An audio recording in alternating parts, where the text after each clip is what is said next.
Hey guys, it's Kelly here. How are you? I hope you can all see me, and Charlene, I see, is joining and logging us in right now as well.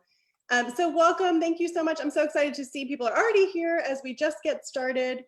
I am gonna go ahead and make sure, because I know we always have people that are joining as we are getting started. So I'm gonna be on a couple devices here. So if you see me looking away, just know that I'm making sure that people are getting in and able to watch this conversation.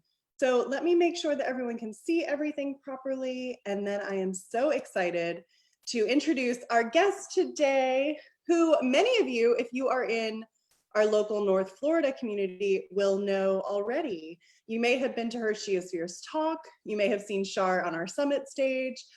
She is one of my favorite go-to mentors and just a great friend who always has a little bit of wisdom when you need it. So we have this incredible new series that I'm really excited to bring to you.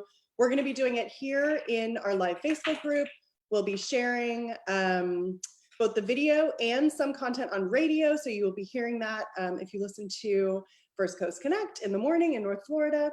And you will also have the opportunity to share your story if you have a silver lining story, or to recommend somebody that might have a phenomenal story, just like Char is going to share with us today. So I will be here and I will be sharing a little bit more about our Silver Linings Stories series, which I'm just very excited about. And I have to say, I'm proud to invite Char to be our first guest because she and I kind of came up with this concept together. So we have to give full credit to Char for her support and wisdom in that. So Char, I want to make sure, yes, okay, yeah, I was going to make sure we can hear you. I want to introduce you guys. I might reintroduce you, Char, because I know we always have people that continue to join. That's but great. For now, I want to introduce Charlene Landen. She just retired as the Vice President of Business Operations with PGA Tour Entertainment. You can see my cat behind me. I just saw. She is both a mentor and a consultant and a coach for She Is Fierce members. And I'm so excited to have her in my world and to hopefully do more with Char in the future with She Is Fierce. But today I've invited her to share her story of finding the silver linings in retiring in the middle of a global pandemic, which sounds rough, you know? And I don't want to give away too much of your story because it's fascinating. Can I ask you to just go ahead and share a little bit of what that has looked like for you, Char? Sure. It's nice to be here today, Kelly. Thanks for inviting me. Kelly and I were talking because everybody keeps asking me, how are you doing, Char? So after a amazing 30 plus year career with the PGA Tour, I gave my notice a year ago, and thinking everything was going to be sort of the traditional route of leaving someplace, getting your replacement. And ultimately, as it got closer, there were a couple of, retirement parties planned. People were starting, to say their goodbyes. And, I was thinking about what I was going to say at my parties and all of that. And all of a sudden, the week of the Players Championship, obviously COVID-19 had been early stages, but that's really when it seemed to get serious. My favorite tournament in the world, the Players Championship, was at first we were going to play without anybody attending, and then ultimately they made the right decision and canceled the rest of the tournament. So that changed things dramatically. Everybody went to working from home, and it was abrupt. It was one day we were working in the office, and the next day we were all working from home.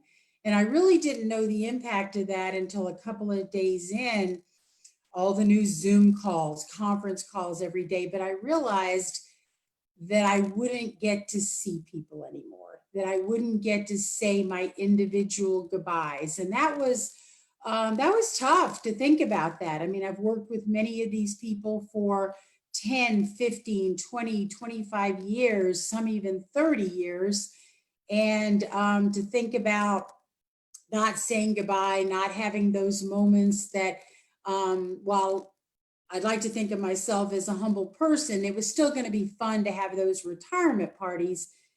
And that all changed, just as everybody's life changed. And so I started going through that transition of, I was still 3 weeks away from retiring, but in essence, that was the last time I was ever going to be in the office working after 30 some years. So that was a big adjustment. And somewhere in there, when I was starting to feel down, I decided that I had to look for, the best things that could come out of this, and what could I, take for this. I'm a big person and always believing everything happens for a reason. And so what ultimately I started to see is that this 3 week head start was a head start of the transition for the remainder of my next chapter of my life.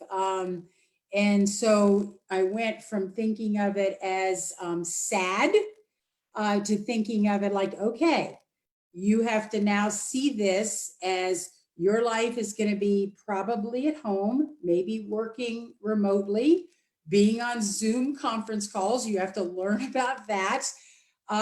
You have to learn how to communicate not being with somebody in person. And so I looked at it and thought, you know what, maybe this was, while I hesitate, like, I'm sad that I didn't get to see the people. I know I will see them shortly and we'll celebrate in postponement. But I look at it as a way that I was able to transition and see a new version of my life. And so for me, that's what I took out of it, is the silver lining of what I was learning. Gosh, Shar. So, I think that there are so many stories that are common, and of course they're unique to each of us during this time, working from home as a mom, or, trying to figure out your career in the middle of everything else that's going on. But your story is unique because you, like you said, you had 30 years, many of them, 15, 20 years with the same people, and real relationships that, of course, you're still friends with them and you will be able to see those people again. But I know for you and I have been talking for over a year, really, about the experience of, shifting and adapting and becoming somebody with this beautiful fresh start in front of you, but also appreciating and recognizing the importance of leaving a great legacy for those people. So, you had to kind of shift from planning for these awesome parties, which will eventually come again, and you had to shift your plans. I know you were planning on traveling, and I can say this truly because we've talked many times, you have done it so gracefully. So can you talk a little bit about how you have been able to do that? Because I have to say that I honestly think, of course I can't say, because maybe you would have just handled everything gracefully anyway. But as I have watched you as an outsider, it seems to me like you are handling this even more gracefully, or more confidently, and with a brighter outlook than you might have even done otherwise. And I would love to hear, how you have been able to frame that in your mind. I think that would be so helpful. Well, again, I think it's about, I think it is about being resilient. I'd like to think that that is something that, I have always been. And I think in that, again, it's looking for the things that are going to be the most productive to you.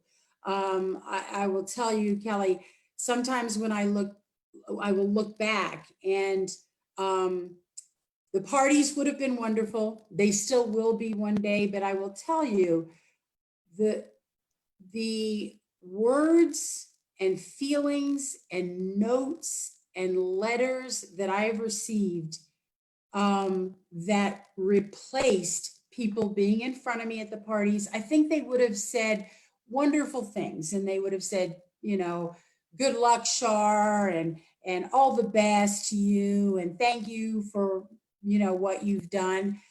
and that would have been wonderful. But I tell you again, looking for the silver linings, I wrote an email to the staff and to the tour, and the responses that I got were so incredible that frankly, I had to stop reading them because they were so incredibly touching. And I think it gave people a freedom and a license to write down their feelings that if they would have been standing in front of me with 100 other people in the room, they just would not have been able to express. So I am so grateful and thankful, and again, see that silver lining that I got because of the situation and crisis and pandemic that we're in. The way that I said goodbye just changed. So again, that's not what I saw at the beginning, but it is what I see now.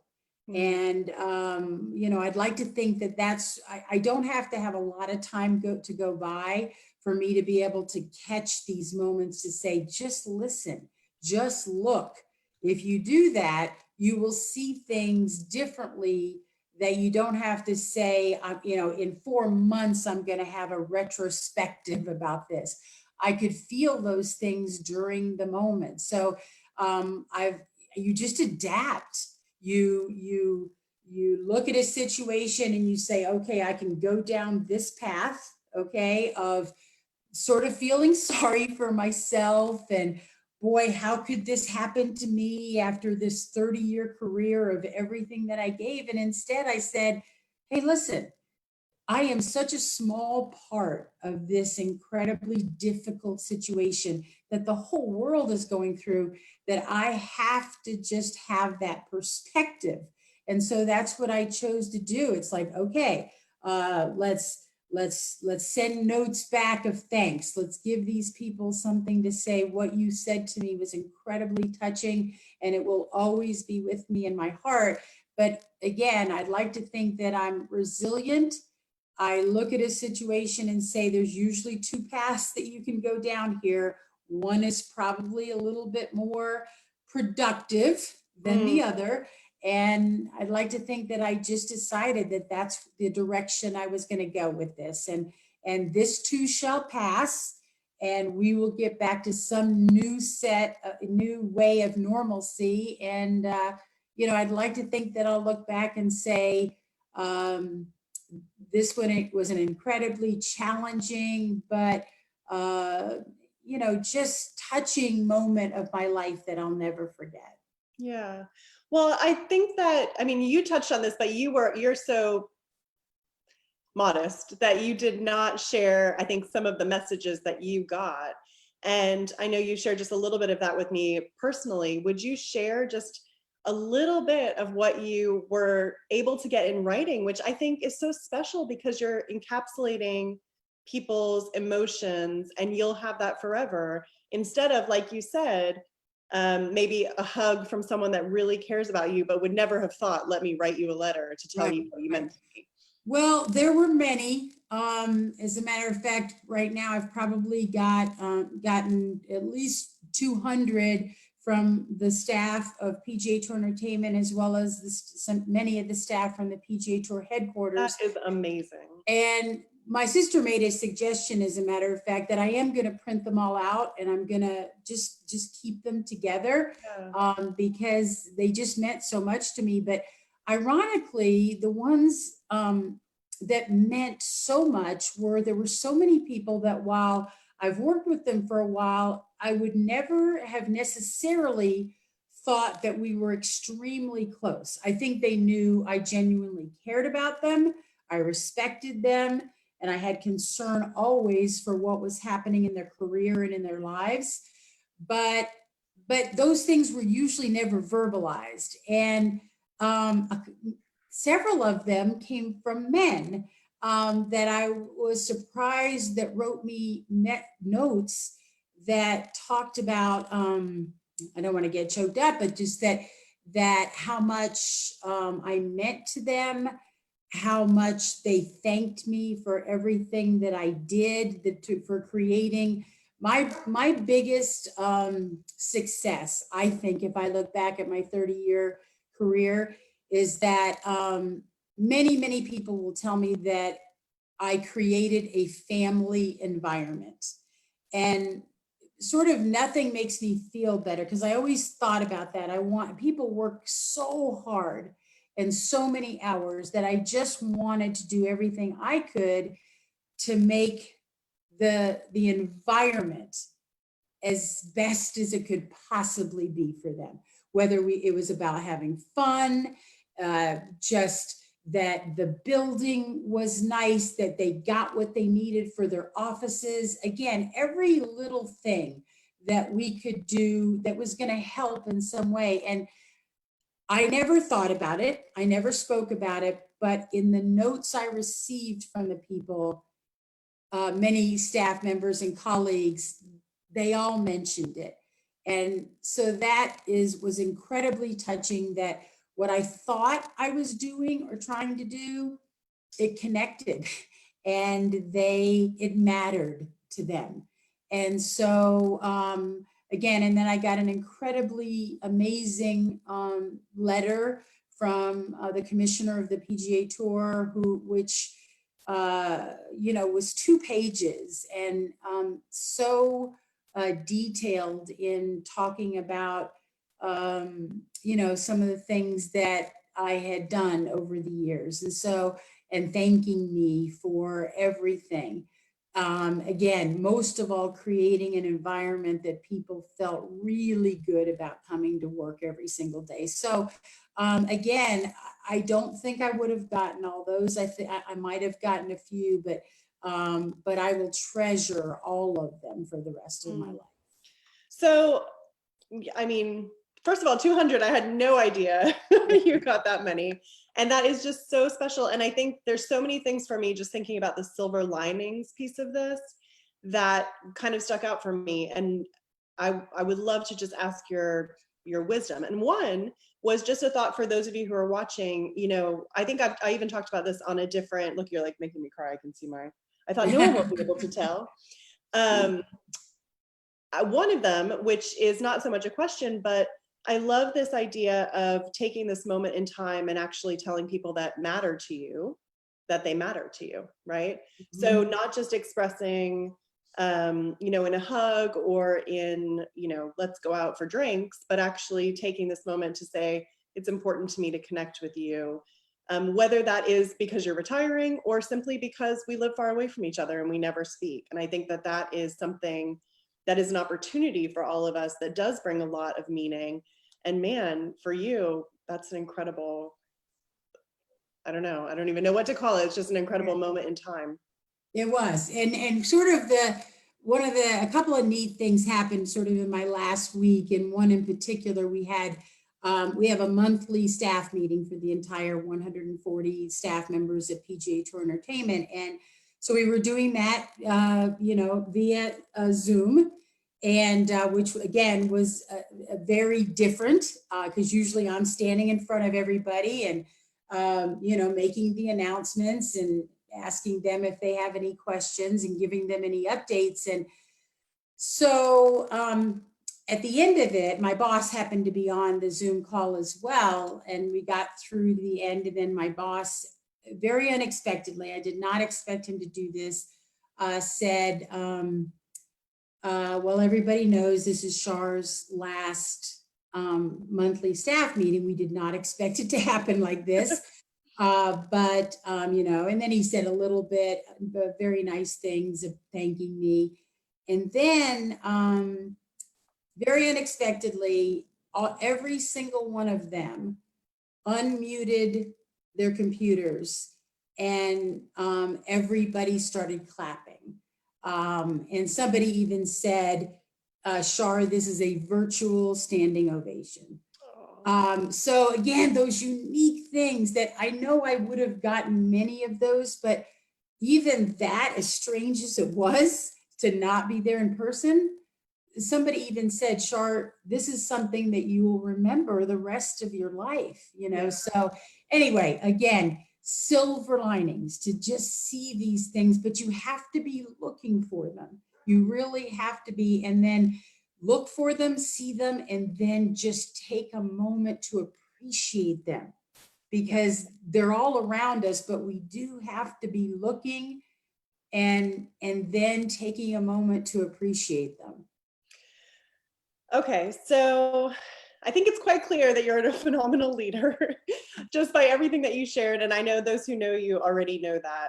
So can I ask you to share a little bit of your advice for women who are, or men who are watching, who are leaders of their own organization, right? They are in a position that you. Oh, lost you.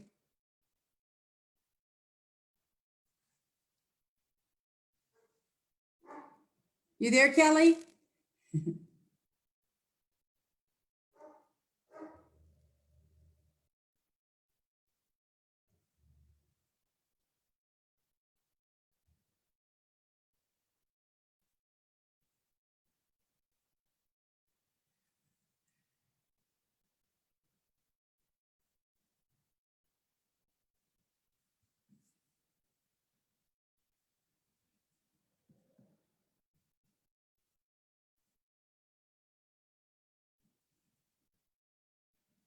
Oh no.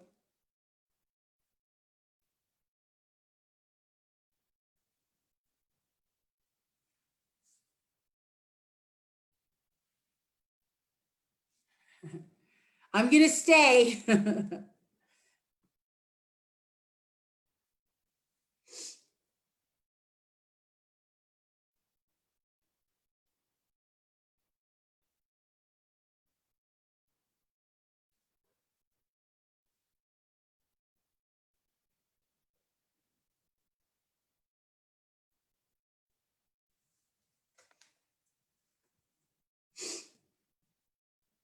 You there? Hi, Kelly, I'm here.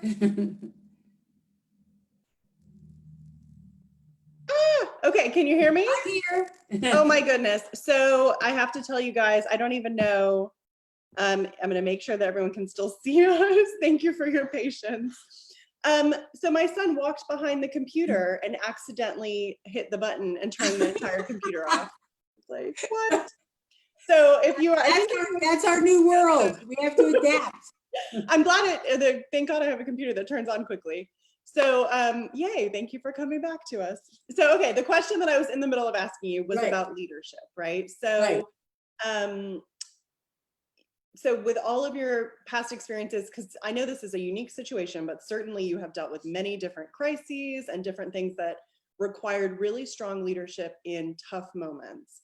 And you talked about this before. I love your style of leadership because you are both a strong leader and somebody that focuses on, creating a sense of family and a sense of connection. So for people who are business owners who are trying to keep the ship steady in this time, for people who are leaders of their own organizations or teams, what do you recommend as far as either mindset or approach in how to connect and continue a sense of, solidarity or certainty in a really uncertain time?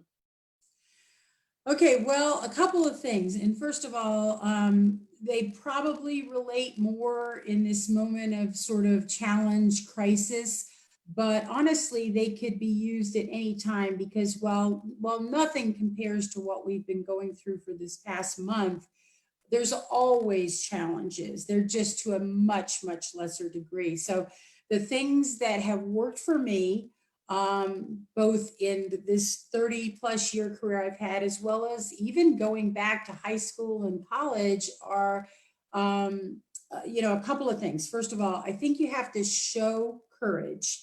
You always have to understand what the situation is, the very, very specific, and what impact can it potentially have on your business and or even your life. Yeah.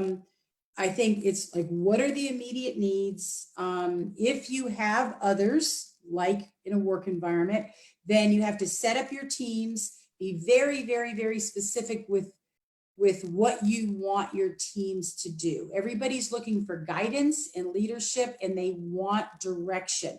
Everybody's very, very willing to pitch in, to do what's got to be done, but they have to have somebody giving direction and then let them go and do it. So they want very specific responsibilities. And then this is important. You got to control your own fear. The one thing that I would like to think is that that I always set a good example. I always knew people were watching and looking at me. What was my demeanor? Was I nervous? Was I calm? And again, it's setting the tone and setting the example for the staff to, to just, understand that we're going to get through this. It's going to be okay. And we're going to just walk through this methodically and get to the other side. Also during this time, it's really, really important to listen. Again, people have fears. They're nervous about things. They've got things happening at home. They may have children, childcare issues. They may have all kinds of different things happening. And they need you to listen to their perspective, and you need to take it in and understand what is the best thing I can do to get the most out of this person and to keep them engaged and productive during this time. And what's really important is they want feedback now. They don't want you to say, well, let me think about that for 3 or 4 days. You've got to take it in. You've got to analyze it pretty quickly. There could be some things that you may need to get back the next day. But again, they're looking for that as a part of leadership. Is somebody answering their questions? Is somebody quickly advising them of what to do? Encouragement and positivity. Again, it's that same demeanor that you're setting. I'm nervous about things too. When this first started happening, I can tell you quite frankly, as someone that was about to retire, I was looking at the stock market every single day, wondering what was happening to my retirement fund. And I could feel that. I was nervous about it, but it wasn't something that I could, I could take it in and absorb it myself. And then I finally had to just let it go and accept that I was in this with everybody else and that I just had to hope for the very best. So, but I couldn't just drown myself or let others see me being that way. So everybody just needs to stay focused. There will be a new normal. And I've always known that from day one.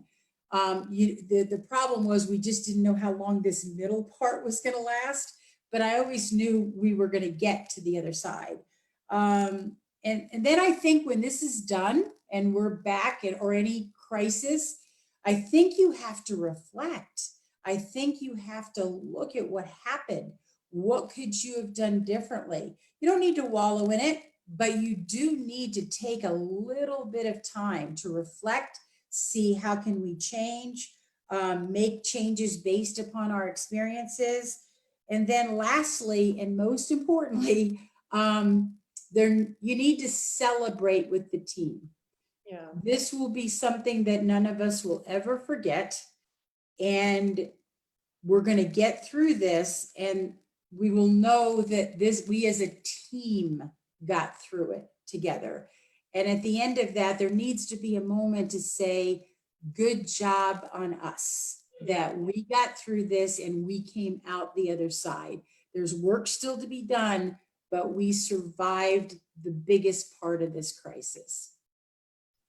Yes. I mean, what a beautiful way to kind of come to the end of our conversation.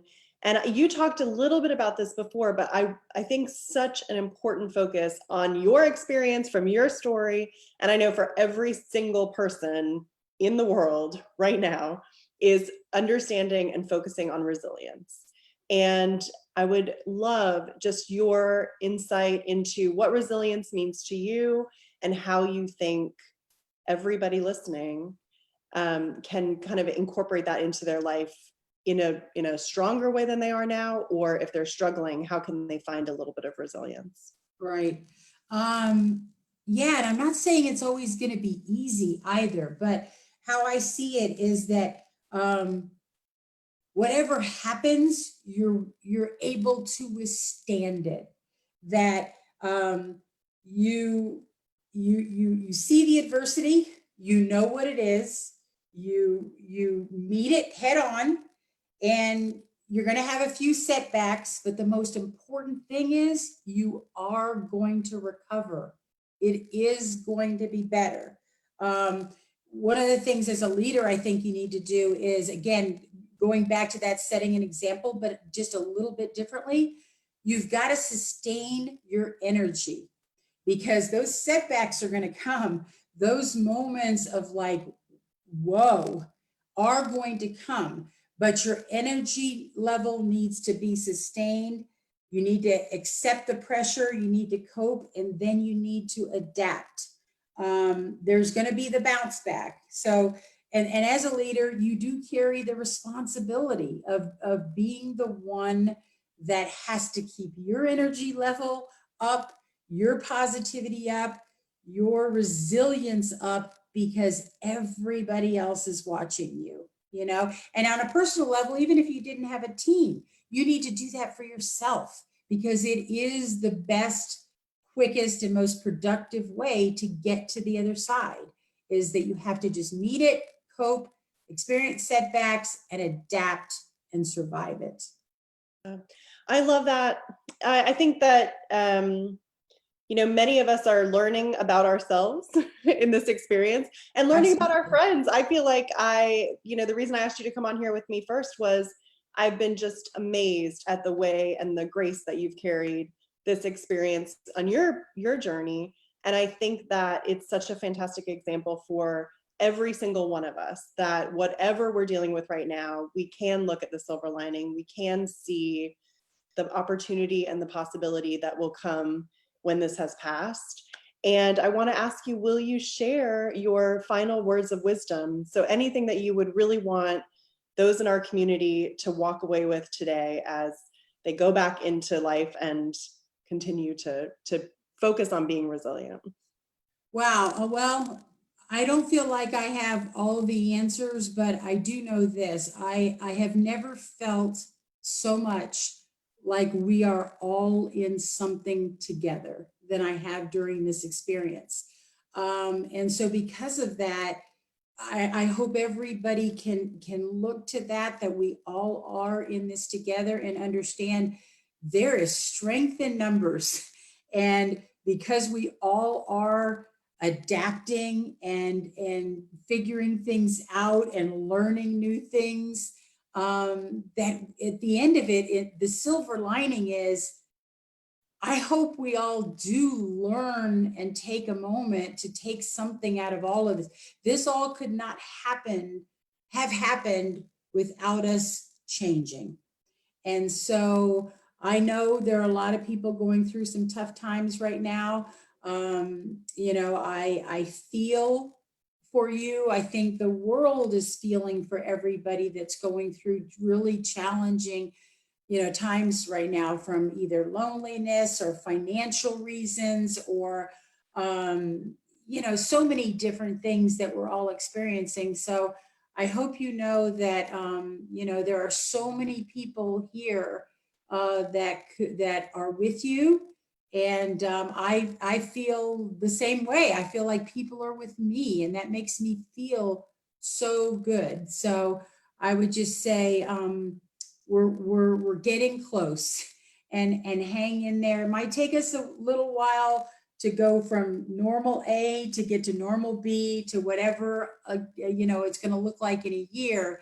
But I think I would just say, hang in there, and reach out when you need any help. And I'd be happy to talk to anybody too about leadership and anything that could help from that standpoint. So, I feel honored to be here today, to be able to share any words that I might have that could help anybody with their experience. So thank you, Kelly. I'm talking. You know, I'm honored to have you, and I am grateful that you are giving us a little bit of your time in the middle of all of this. And I'm so grateful to all of you. I've been seeing everybody commenting, but I didn't want to be grabbing my phone throughout. So we've had so many people saying hi and welcome and loving your words of wisdom. And so as we close out, I just want to say thank you, Shar, and to everybody watching. Shar is going to be in here next week with some more practical tips on leading in this experience, and ways and philosophies for success during this time. And we will have more of these silver lining stories for the next few weeks, and we'll see how long. And I will also be jumping in here, and we have some other phenomenal coaches and mentors. So just keep an eye on your emails, stay tuned to our social media, and you will see many other phenomenal women who have stories completely different from Char's, but that I think will also inspire you to focus on the silver linings, to focus on that cultivation of resilience, and to come out of this even better than you went into it. So thank you, Char, and thank you to everybody who's watching. We will see you very soon, and I hope you have a wonderful weekend. Bye. Thanks, everybody.